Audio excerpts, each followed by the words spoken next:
A luxurious Christmas party turns into pure horror when a pregnant woman is pushed from a fifth-floor balcony by the man who swore to protect her. Everyone believes it's over. Everyone believes she is gone. But fate has other plans. Because she doesn't hit the pavement, she lands on the one car that could save her. And that car belongs to the ex-millionaire who still loves her. What follows is a storm of truth, power, and consequences that will shatter lives and expose every lie Malcolm tried to hide. And believe me, you won't believe what happens when the truth finally walks through the penthouse door. Welcome to Wisdom Tales Hub. I share new life stories here every day, and I'd really appreciate it if you hit subscribe and liked my video. Now, let's jump back into my story. I'm sure you'll love it if you keep listening till the end. Snow was falling slowly through the cold December air, glittering under the golden lights of the Vance penthouse. The 5-story residence towered over the Manhattan skyline like a glass cathedral filled with the sounds of a Christmas jazz quartet and the gentle clinking of champagne flutes. Guests dressed in velvet gowns and tailored tuxedos moved from room to room as servers carried silver trays decorated with ornaments and pine sprigs. Everything looked perfect. Everything looked expensive. Everything looked curated to reflect the image of success projected by Malcolm Vance. Imani Harper stood quietly near the balcony doors, a hand resting on her 6-month pregnant belly. The noise inside the penthouse was starting to drown out her thoughts, and for a moment, all she wanted was air. Real air. Air that didn't smell like expensive cologne or artificial cinnamon diffusers. She pushed the door open and stepped outside. The balcony wrapped around the building, framed by glass railings that revealed the city sparkling below. Snowflakes drifted onto her lashes, melting into cold drops that strangely soothed her. She tightened the shawl around her shoulders and took a deep breath. Her heart rate settled down for the first time all night. She felt like she could hear herself think. Behind her, the music grew fainter. Then heavy footsteps approached. She recognized the rhythm instantly. Malcolm always walked as if he owned every floor he stepped on. "Imani?" His voice cut through the cold air. "What are you doing out here? Guests are asking for you." She turned, trying to keep a neutral expression. "I just needed a moment. It's too loud inside." Malcolm stepped out onto the balcony, letting the door close behind him. His cheeks were flushed from alcohol. The veins in his neck stood out. Even beneath his custom-made suit, Imani could see the tension radiating from him. He had been drinking too fast tonight. It was a pattern she had seen many times, but tonight felt different, more unpredictable. "You're embarrassing me," he said in a low voice. "It's Christmas. People expect to see the Vance family united. Not like this. Not with your absence." "I'm not hiding," Imani replied. Her voice remained soft, careful. "I just needed air." He laughed under his breath. It wasn't a laugh of amusement. It was a small, sharp laugh that signaled danger. "Air. Of course. That's your excuse every time you can't stand being around people." Her stomach clenched. "Malcolm, I'm pregnant. My feet hurt. I'm exhausted. I'm doing the best I can." "You always have an excuse." He moved closer, smelling of aged whiskey. "Do you know how many investors are in that room? Do you know how many reporters? Do you know what they think when they see you running off like this?" "What they think doesn't matter to me," Imani whispered. "It matters to me." His voice rose slightly, then he controlled it. "You have to understand, you are my wife. You're supposed to support my image, not destroy it." Her back brushed against a glass railing. She hadn't even noticed she was backing up. Malcolm now loomed over her, blocking the warm glow of the penthouse behind him. Snow settled on his shoulders, slowly melting into his coat. "Malcolm, you're scaring me," Imani said. He scoffed. "Scaring you? You always exaggerate, Imani. You just had to smile, hold my arm, and act like you belong here. But you disappear, you look miserable. People notice it, they talk. They think something is wrong with our marriage while I'm trying to close the deal on Windsor."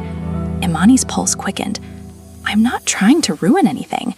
"You ruin everything without even trying." His eyes dropped to her stomach. "Just look at you." "Malcolm, please let me go back inside. We can talk when you calm down." That word stopped him. "Calm down?" he repeated softly. "You think I'm not calm?" She swallowed, her hands trembling. "Please, for the baby, I'm begging you." Something in Malcolm's expression shifted. The tension in his face became more dangerous, more definite. "You always make me the villain," he whispered. "Maybe you should stop acting like the victim." Before she could answer, Malcolm grabbed her forearm. His fingers dug into her skin. Imani gasped and tried to pull away. He stepped forward, pushing her closer to the railing. "Malcolm, stop! You're hurting me!" He didn't stop. He shoved her. It happened in a single instant, a violent movement that shifted her weight backward. Imani's heels slipped on a patch of snow. Her body tilted. Her arms shot up, searching for something to grasp. For 1 second, the world slowed down. She saw the golden lights of the penthouse. She saw the reflection of the city in the glass. She saw Malcolm's face frozen between rage and realization. Then gravity took hold. Imani fell into the void from the 5th floor. Her scream tore through the icy night as she descended with the snow swirling around her like shattered stars. And above, Malcolm stood before the railing, looking down at the disaster he had just caused. Imani's scream had barely faded into the winter air when the music inside the penthouse collapsed into absolute silence. The jazz quartet stopped mid-note. A trumpet remained suspended in the air as if frozen.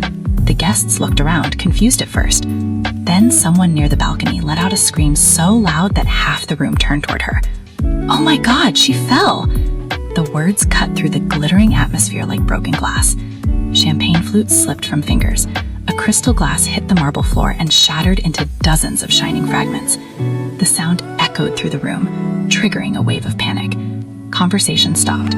The atmosphere shifted from celebration to stunned paralysis in a single instant. The balcony door was still open. A gust of cold air rushed in, bringing snowflakes and the sharp scent of winter.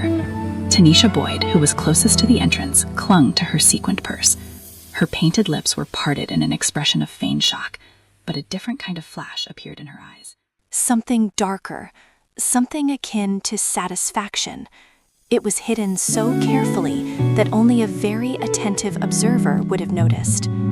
"Someone call 911, a man shouted, his voice cracked as he pushed guests toward the railing. A group of people rushed outside. They stepped onto the accumulated snow on the balcony, their breath turning to vapor.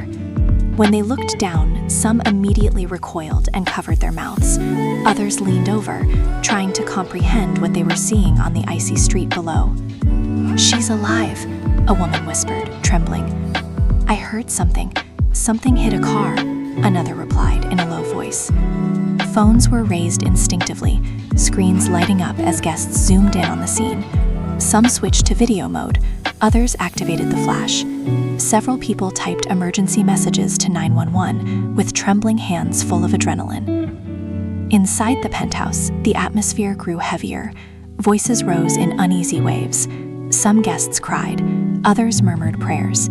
A group near the Christmas tree huddled together, staring at the balcony with wide, frightened eyes.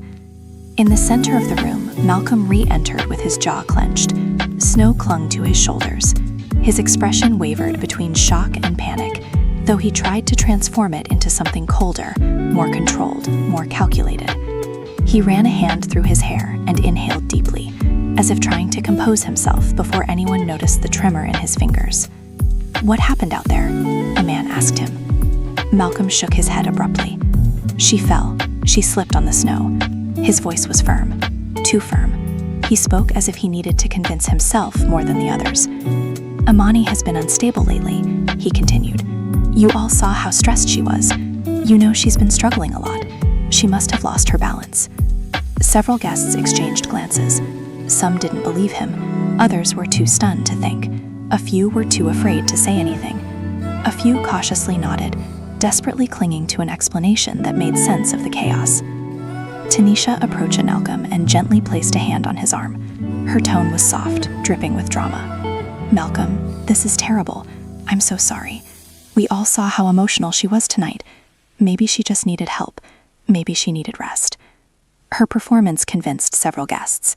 They watched the elegant woman console the powerful host, and for a moment the attention shifted from the tragedy to the spectacle of Tanisha's compassion. Cameras turned toward them. Flashes flickered. Some guests started murmuring again, this time about the closeness between the two. Malcolm slightly withdrew his arm, not wanting to appear too close to her in front of everyone. His eyes moved toward the balcony. "Everyone needs to stay inside," he ordered. "Don't go near the railing. The police will be here soon." His words only intensified the unease. People gathered in small groups, whispering and reviewing what they had seen. A young woman remained near the balcony door, her hands trembling as she held her phone. Her face was pale. She had been very close when Imani fell, and couldn't shake the image of Imani's body leaning backward into the snowy darkness. "I saw her reach out," she whispered to her friend. "It looked like she was trying to stop herself." Her friend replied in a shaky voice, "Maybe she slipped. Maybe the snow made her fall. We have to wait for the police." "Maybe," the first woman said, but her eyes remained fixed on Malcolm with suspicion. On the balcony, some guests were still looking down at the street. Their expressions turned from horror to confusion. Something didn't fit. Something about the way Imani had landed. Something about the large, dark spot beneath her. "She looks like she hit a car," someone murmured. "I think she crumpled the hood. Whose car is that?" "I don't know, but thank goodness it was there." Another person zoomed in with trembling fingers. "I think I see movement. She might be alive." A collective gasp went through the balcony. The hope that Imani had survived spread like an electric shock. The possibility that she was still breathing added a new level of tension to the already chaotic atmosphere. Some guests rushed back inside to deliver the news, but instead of relief, they caused even more confusion. The idea that Imani had survived meant questions were coming. Many questions, statements, police interviews, video requests. Everyone understood the implications, and Malcolm looked terrified. He swallowed. His face lost color for an instant before he recomposed himself. He placed a hand on the back of a chair to control his breathing. His eyes sought Tanisha. She watched him intently, and her smile faded as she noticed his panic. Malcolm whispered, "What if she really is alive?" He didn't wait for a response because the truth hit him harder than the freezing wind. If Imani survived, everything he planned to say would collapse. Outside, sirens wailed in the distance, growing closer until they blended with the anguished silence of the guests inside the penthouse, and everyone understood that the night had only just begun. The sirens hadn't reached the building yet when Malcolm moved deeper into the penthouse, away from the balcony, as if distance could erase the truth of what he had just done. The room was still reeling from shock. Guests whispered in small groups, their faces pale beneath the warm glow of the Christmas lights. Even the jazz musicians remained motionless beside their instruments, unsure whether to stay or flee. Malcolm ran a hand across his face, smoothing his expression into something calmer, something rehearsed, something that could pass for sadness if viewed from afar. He had worn a mask for most of his life. Tonight was just another moment to use it. "Please, everyone," he said, raising his voice, so the nearest guests could hear. "Don't panic. It was an accident. Imani has been under a lot of pressure lately, and she was overwhelmed." A few people looked at him with wide eyes. Some nodded automatically, more out of fear than conviction. Others whispered among themselves, trying to reconcile what they had seen with the explanation he offered. A woman in a red satin dress approached cautiously. "Malcolm, she didn't look overwhelmed," the woman said. "She looked terrified." Malcolm forced a sympathetic smile. "It's Christmas. She was emotional. The baby, the pressure. You know how these things can be. Hormones and exhaustion." The woman's brow furrowed, but she said nothing else. She stepped back, doubt visible in her eyes. Malcolm exhaled slowly. One person less, many more to convince. He headed toward a group of older investors near the Christmas tree. Their glasses trembled as they tried to process the chaos. The twinkling lights reflected in their glasses, creating a surreal glow over their worried faces. "I'm deeply sorry you had to witness this," Malcolm said in a low, sincere voice.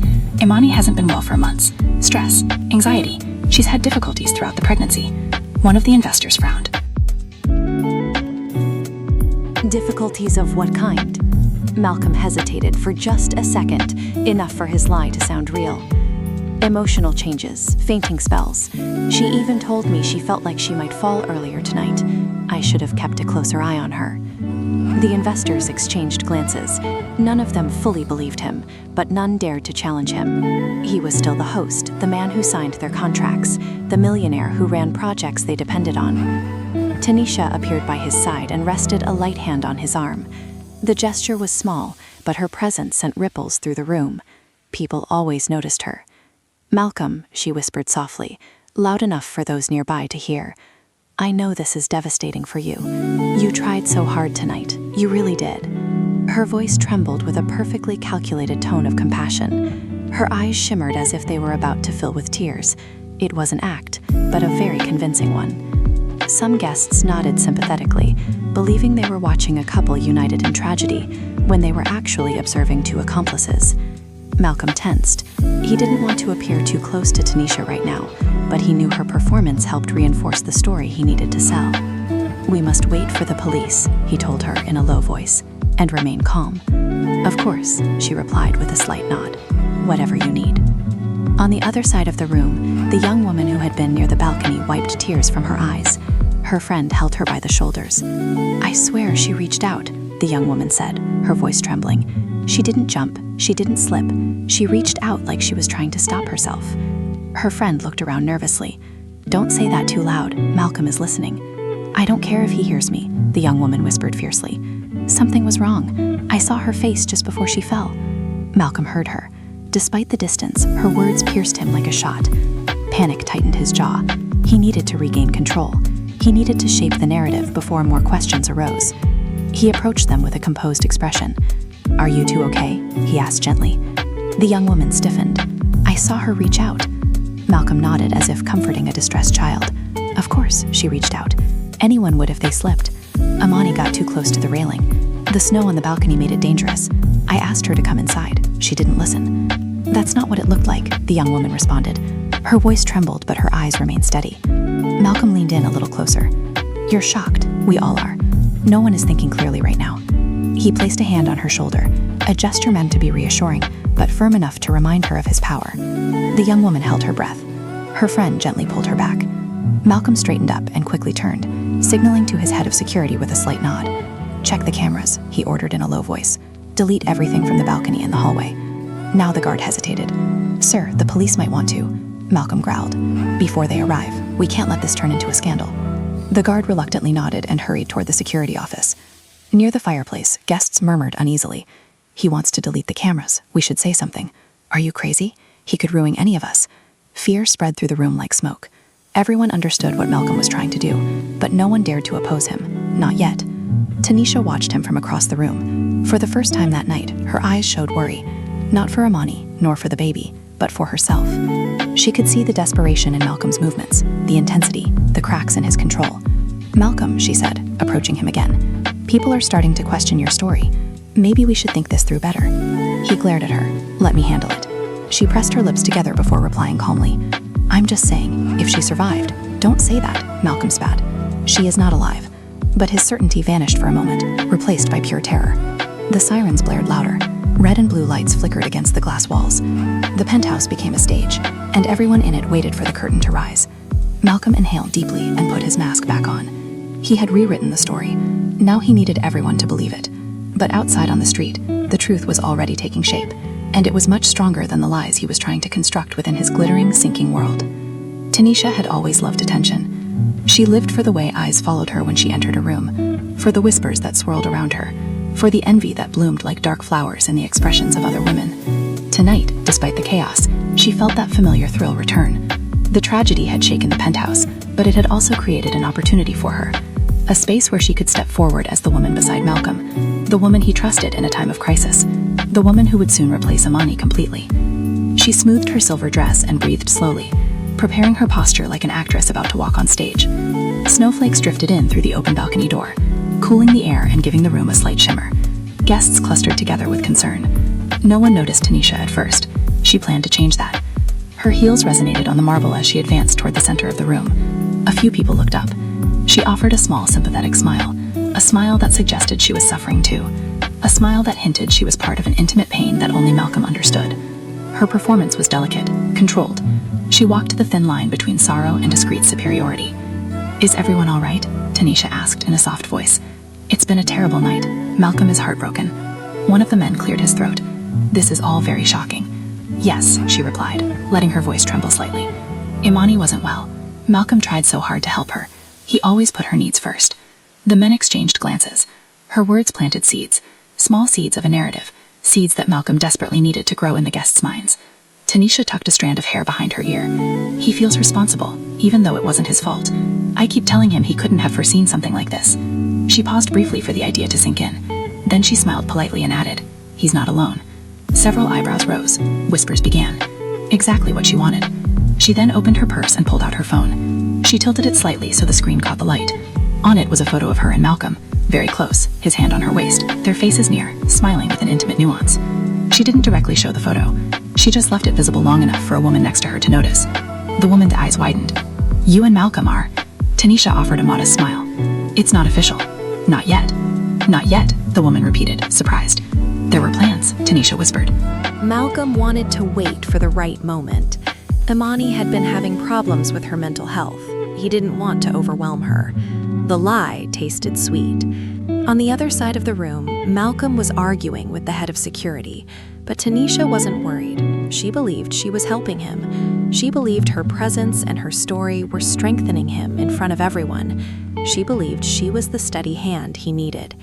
She continued to move through the room. Every conversation she touched was tinged with the same insinuation. She and Malcolm were the stable ones. Imani was the problem.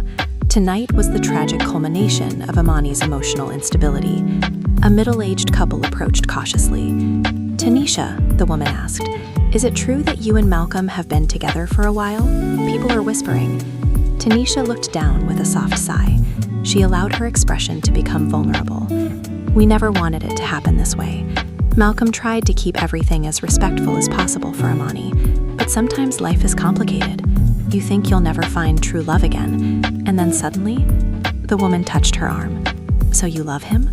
Tanisha nodded slowly. "I do." The room absorbed those words. Confusion mingled with curiosity. Sympathy mingled with unease. Some looked moved, others scandalized, but everyone was listening, and that was enough for her. Later, she walked back toward the balcony door. The cold wind brushed against her bare shoulders.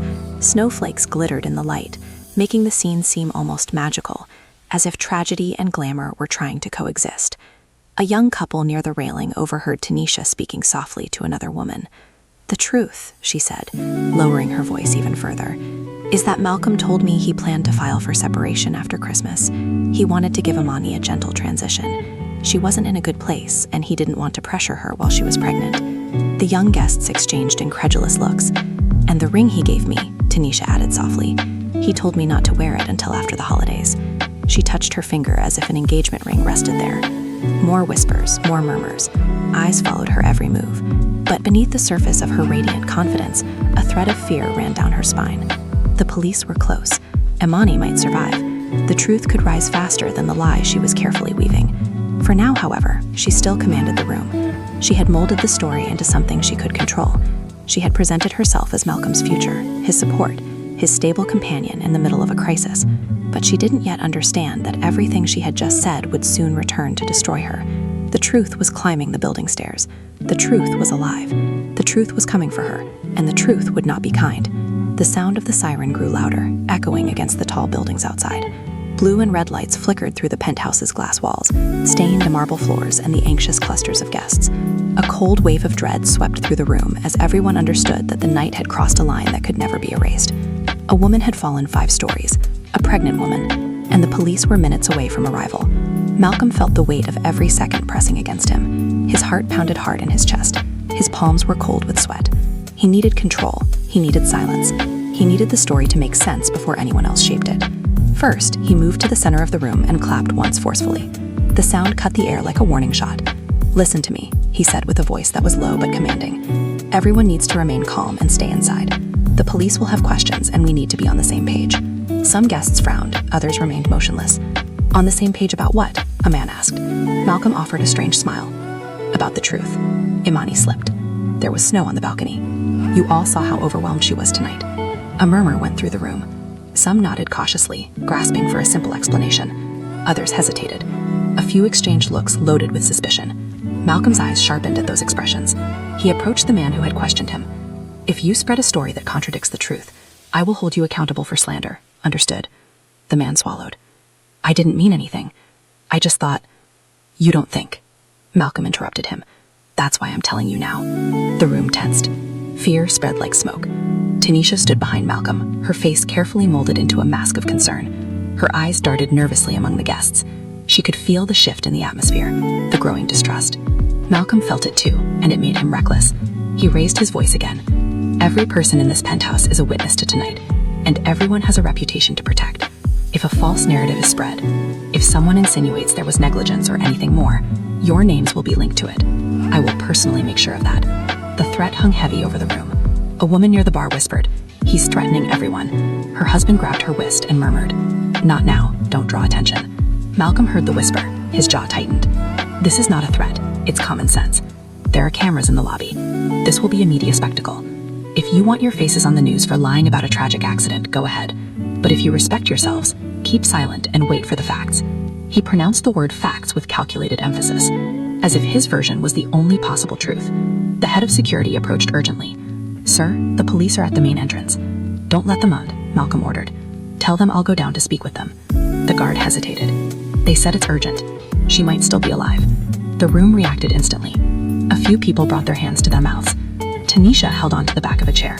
Several guests exchanged alarmed glances. The possibility that Imani had survived changed everything. Malcolm felt his blood freeze.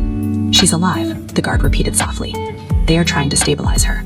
Malcolm stared at him, unable to respond for a second. His heart hammered harder. Panic rose inside him like a tide. If Imani survived, she could talk. She could accuse him. She could destroy him. He turned toward the crowd, trying to appear stable. Everyone remained calm. This changes nothing. Imani probably fell onto something that cushioned the fall. Nothing more. But the guests no longer looked at him with uncertain sympathy. They looked at him with suspicion, with doubt, with the sense that the story he had told was not the whole truth. Malcolm instantly perceived the change. He took a step forward and raised his voice. "I want to make this clear. If anyone speaks to the police before I explain the situation, I will take legal action. I will personally make sure to trace every lie back to its source." A man near the windows confronted him, his voice trembling with anger. "Why are you trying to control what people say?" If it was really an accident, what does it matter who speaks first? Malcolm's eyes flashed with fury. Because people panic, people distort, and some of you don't even know what you saw. A woman stepped forward. "I saw her reach out. That didn't look like a slip." The room fell silent. All eyes turned to her. Malcolm approached slowly with a thin, dangerous smile. "You're distraught," he said in a soft voice. "I understand, but you will not repeat that to the police. It is inaccurate and dangerous." "What's dangerous is you telling us what we can or cannot say," she responded, her voice trembling but firm. Malcolm leaned in slightly. "Don't tempt me, ma'am." Several guests flinched. Tanisha looked away, pretending not to have heard. Malcolm straightened up and spoke to the entire room. "I built my reputation from the ground up. I've funded half the charities in this city. I've invested in some of your companies. And I'm telling you now, if anyone invents stories that harm me or my family, you will regret it." Some people took a step back. Others lowered their gaze. Fear descended upon the room like a heavy curtain. The head of security returned. "Sir, the police insist. They are already coming up." Malcolm clenched his fists. "Fine, but no one says a word until I explain the truth." He looked around, examining every face in the penthouse. He saw fear, he saw doubt, and for the first time that night, he saw something else. People were beginning to slip from his control. Outside, the police were seconds away from knocking on the penthouse door, and Malcolm's world was beginning to crack. The elevator gave a faint chime, and all conversations inside the penthouse crumbled into a terrified silence. The polished steel doors slid open, revealing two police officers, a paramedic, and the building manager. Red and blue lights from the street flickered against the walls, bathing the room in an uneasy glow. The festive decorations, the glittering tree, the champagne fountains, all of it now looked grotesque. Christmas cheer had become a backdrop for catastrophe. Malcolm inhaled deeply and took a step forward, as if welcoming honored guests. He straightened his jacket and forced a calm smile, though the tension in his jaw betrayed him. "Officers," he said courteously, "thank you for coming. It was a terrible accident. I can explain everything." The lead officer, a tall woman with penetrating eyes, raised a hand. "We'll speak with you in a moment. Right now, we need to confirm information about the victim. I understand she is your wife." Malcolm nodded with a rehearsed look of pain. "Yes," Imani slipped. Before he could add anything else, the paramedic stepped forward with a clipboard in his hand. His face was pale, but his voice remained steady. "Sir, your wife is alive." The words exploded in the room. A murmur of shock swept through the penthouse. A champagne glass fell from a hand and shattered against the marble. Tanisha's knees buckled. She held on to the edge of a table to keep from falling. Her eyes widened in horror, as if she had been told a ghost had crawled out of the snow. Malcolm felt the world tilt. His stomach dropped. His breath froze in his chest. Alive! Alive! The word repeated in his mind like a hammer blow. He managed to murmur, "Alive! Are you sure?" The paramedic nodded. She fell onto the hood of a vehicle. The impact was severe, but not fatal. Someone called 911 immediately. A man near the window muttered, "That car saved her." Another asked, "Whose car was it?" Before anyone could answer, the paramedic continued speaking. She regained consciousness for a few moments. She was able to speak. She said someone pushed her. The room erupted. There were gasps, hands covering mouths, guests backing away from Malcolm as if he were fire. Malcolm vehemently denied it. "She's confused. She must be confused. She slipped. I told her to come inside." The officer moved a little closer. "You said she slipped, but we haven't finished collecting statements." Several guests reported seeing something different.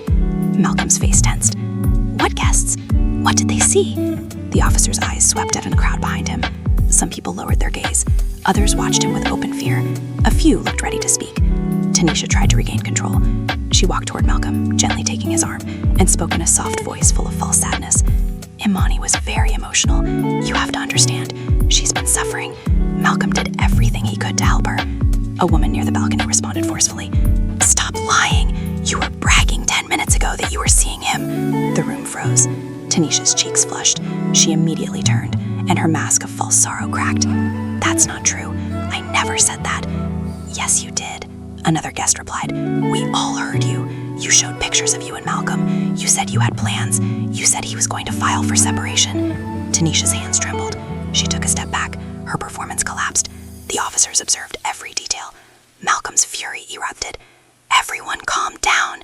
You're twisting things. None of this helps Imani." But no one was listening to him. The story he had tried to build was crumbling before his eyes. The officer addressed the guests.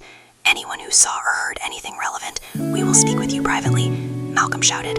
"They don't know anything. Half of these people are drunk."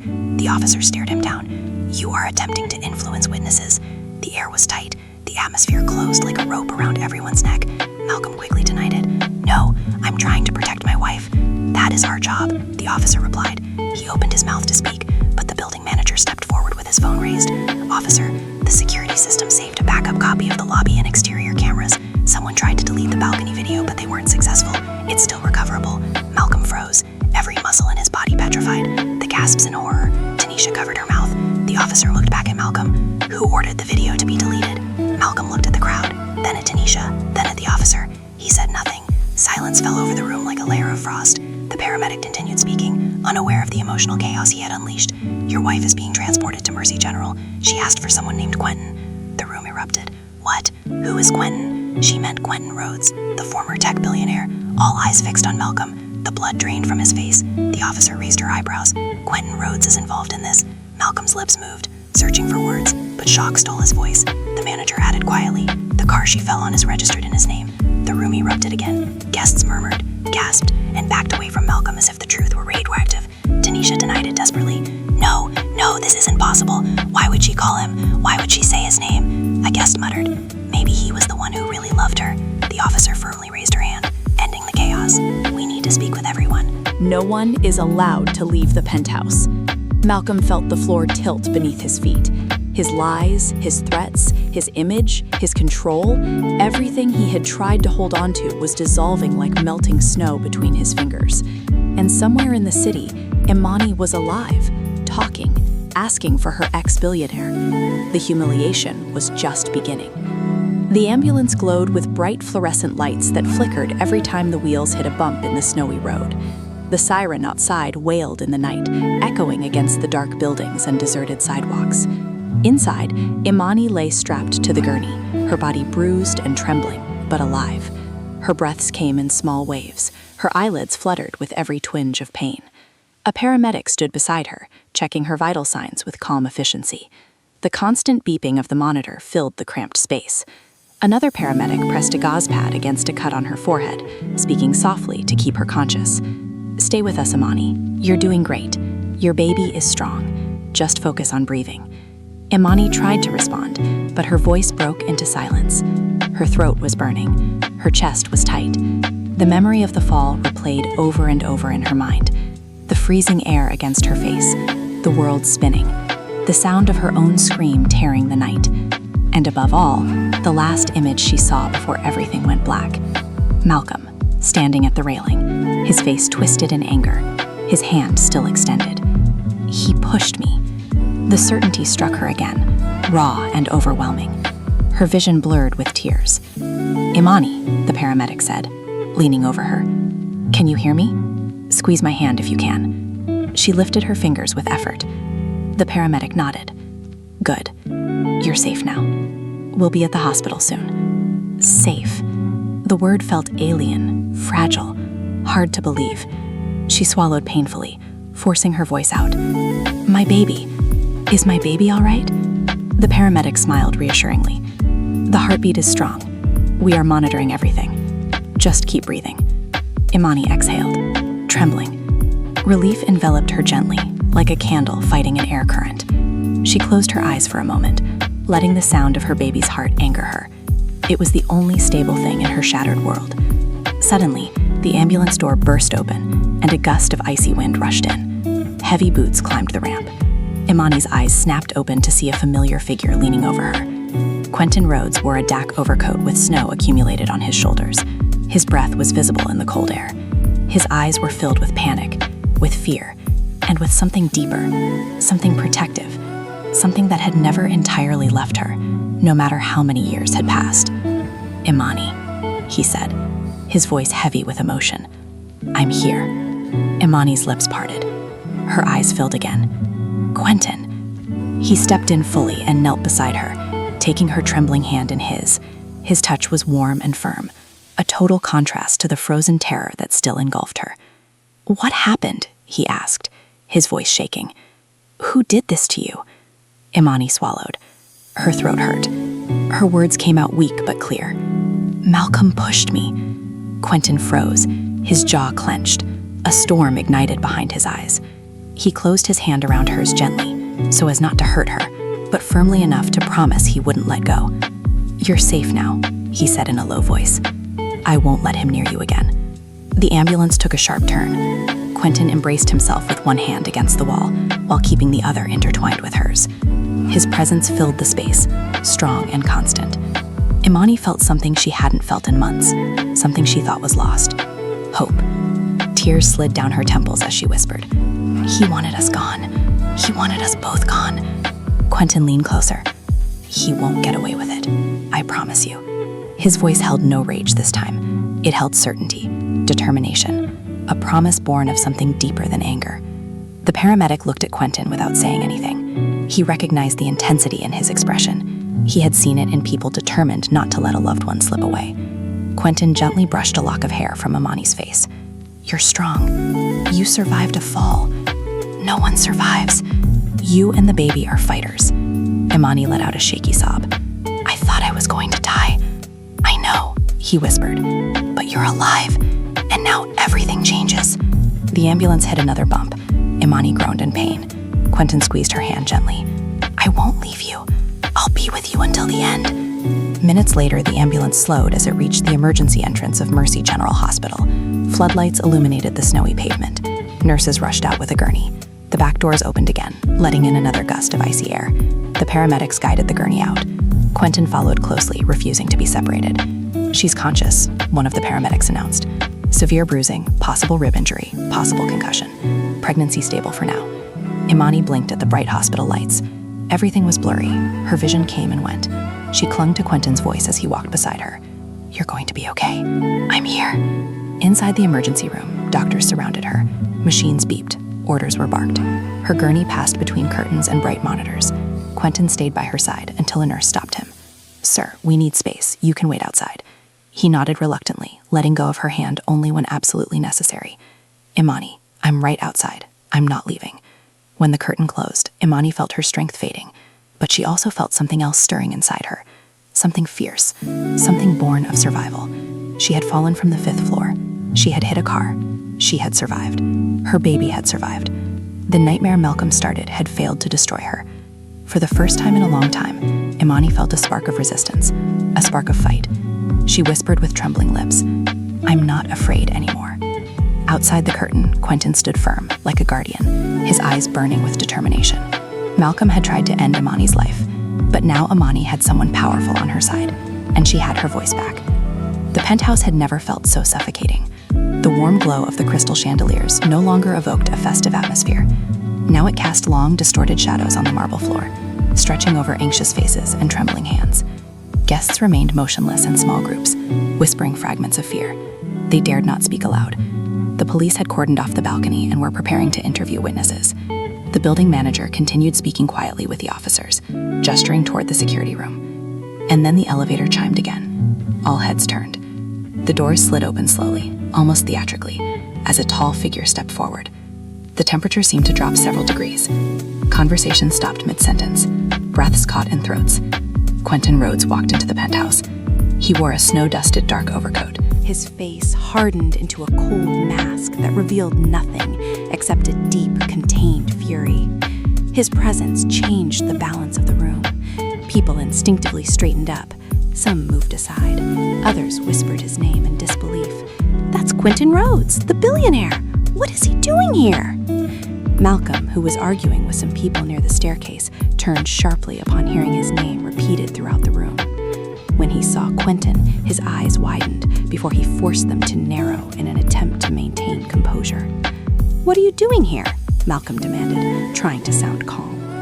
Quentin completely ignored him. He walked straight toward the officers who had arrived minutes earlier. His steps were firm and deliberate. His dark eyes were full of determination. "I'm looking for information about Amani Harper," Quentin told the lead officer. "They're taking her to Mercy General. I need to know her condition." The officer watched him intently. "And what is your relationship with the victim?" Quentin's answer was immediate and resounding. "She asked for me." The room filled with whispers again. Malcolm's face lost color. "She's confused," Malcolm said loudly, stepping forward desperately. "She doesn't know what she's saying. He's her ex. Her past has nothing to do with this." Quentin slowly turned his head, fixing his gaze on Malcolm for the first time. His expression was cold, devoid of any emotion except control. "You pushed her," Quentin said in a low voice. A wave of reaction swept through the room. Malcolm's mouth fell open in shock. "That is a lie!" Quentin didn't blink. "She woke up in the ambulance. She told the paramedics her husband pushed her from the balcony." The words fell like stones into a calm pond, sending ripples of impact in all directions. Several gasped. Tanisha brought a hand to her throat. An older man stumbled backward against a table. Malcolm pointed a trembling finger at Quentin. "You're trying to manipulate the officers. You have no right to be here." "He has every right," the building manager intervened nervously. "The car she fell on belongs to him." More whispers. "She fell on his car. That car saved her life." Malcolm turned on the manager.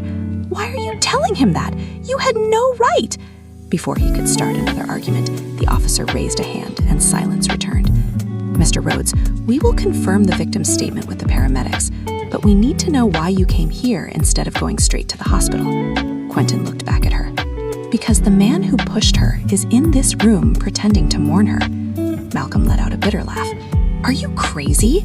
You're just seeking attention. You always sought it. That's why she left you." Quentin took a step forward, completely unfazed. He was taller than Malcolm, calmer, and at that moment, much more dangerous. "She didn't leave me. Her father forced her to marry you after striking a deal with you. I respected her decision. I gave her freedom, but you took it away." The guests gasped again. Someone covered their mouth. Malcolm's composure broke. "That's ridiculous! Ask Tanisha. She knows the truth. She knows Amani was unstable." Tanisha's eyes widened. "Why are you involving me in this? I never said she was unstable." "Yes, you did," a guest replied. "We all heard you." An officer turned toward Tanisha. "Ma'am, we'll speak with you in a moment." Tanisha backed away, shaking her head. "I didn't mean it like that. I was just repeating what Malcolm told me." Another crack, another fracture in Malcolm's false story. The officer stepped forward. "Mr. Vance, we were informed that someone attempted to delete the security recordings from the balcony and hallway. Is this true?" Malcolm's throat moved. "I wanted to protect Amani. This will ruin her reputation." The officer's eyes hardened. "Destroying evidence is a serious crime." "I did not order anything to be deleted." Malcolm lied immediately. The manager cleared his throat. "Yes, you did. You told your head of security to delete everything. The penthouse held its breath. Quentin took a slow step toward Malcolm.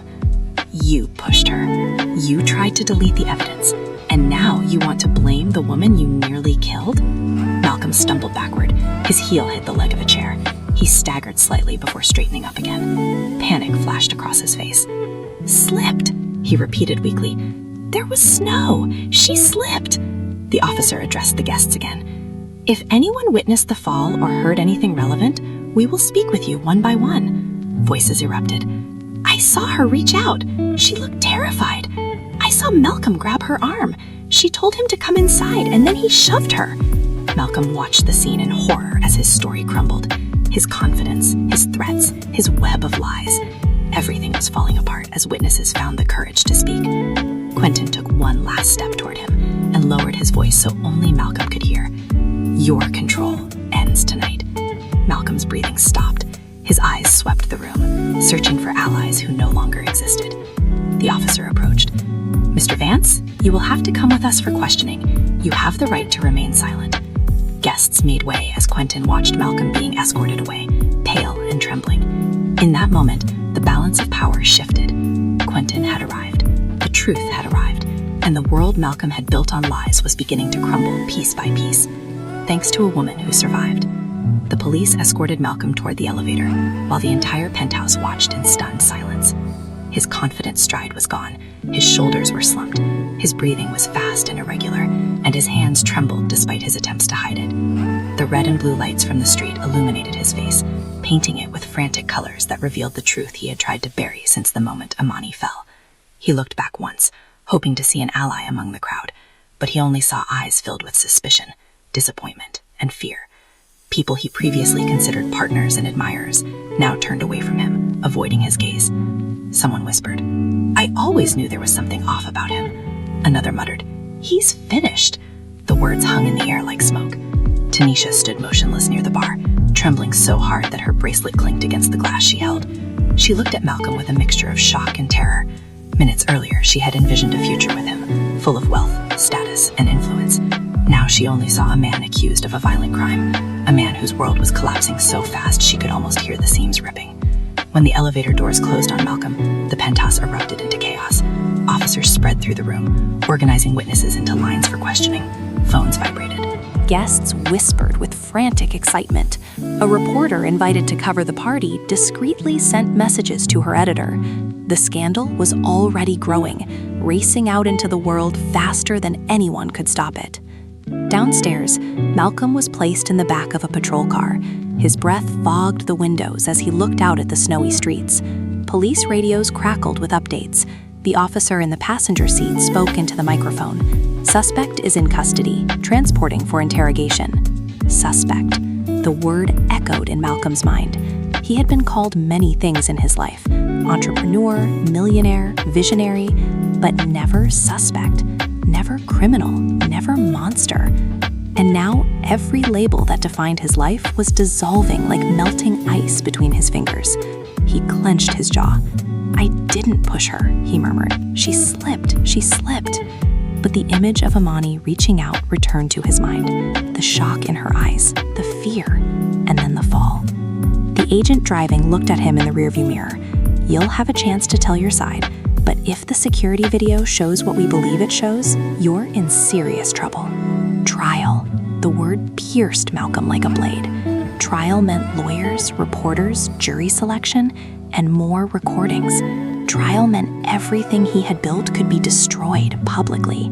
Trial meant Amani would have a platform to tell her truth, and that terrified him more than anything else, because Amani was alive, and she remembered. Elsewhere in the city, reporters gathered outside Mercy General Hospital. Cameras flashed, microphones were raised, headlines were prepared. The fall hadn't destroyed Amani, but it had destroyed Malcolm, and the world was just beginning to watch him fall too. The morning light slowly streamed through the windows of Mercy General Hospital, replacing the cold blue darkness with a warm golden glow. It was the first peaceful light Amani had seen in months. The first light that didn't feel like a spotlight pointed at her every mistake. The first light that felt like hope instead of fear. She lay propped up on a pile of pillows, wrapped in a warm blanket, breathing gently as the steady heartbeat of her baby resonated from the monitor beside her. Her body ached in places she didn't know could ache. Her ribs throbbed when she inhaled too deeply. Her arms were covered in bruises. Her forehead bore a delicate cut, but she was alive. Her son was alive. That alone felt like a miracle. Outside her room, reporters waited, behind police tape. Volunteer nurses whispered her name with admiration. Social workers passed by to offer aid and resources to protect her. Officers guarded the hallway. Everything around her had changed, from danger to safety, from chaos to order, from isolation to support. Quentin stood by the window, his silhouette outlined by the sunlight. He wore a simple sweater and jeans, a stark contrast to the formal coat of the previous night. His eyes were tired, but they held the same firm intensity that had sustained him through the worst night of her life. When he turned to her, his expression softened. "You look better," he said in a low voice. Amani smiled faintly. "A little. The doctor said we were lucky." Quentin approached her bed and sat in the chair beside her. "I'm not leaving until you tell me to." "Thank you," she whispered, "for being there." He shook his head. "You shouldn't have had to call me. You should have been safe with the man you married." "I was never safe with him," she whispered. "I know," he replied, wiping a tear from her cheek. "But you are safe now. The police have everything they need. The recordings, the witnesses, the security logs. He won't be able to lie this time."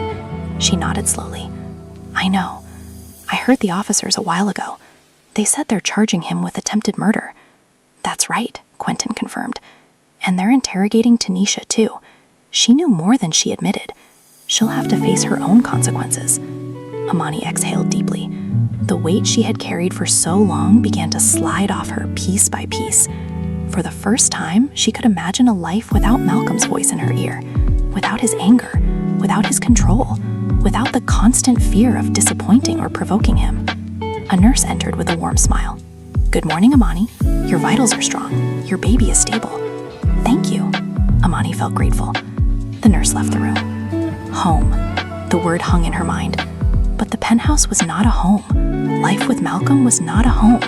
She needed something new, a place where fear couldn't reach her, a place where she could breathe again. Quentin noticed her hesitation. "You can stay with me," he said in a low voice. "Not forever, not unless you want to, but until you decide where you want to go, you can stay at my place. It's secure, private, and no one will touch you." Amani looked at him with tired, grateful eyes. "I would like that." The door opened again, this time revealing a police officer. She approached Amani's bed with a respectful nod. "Amani, I wanted to inform you that Malcolm Vance was denied bail.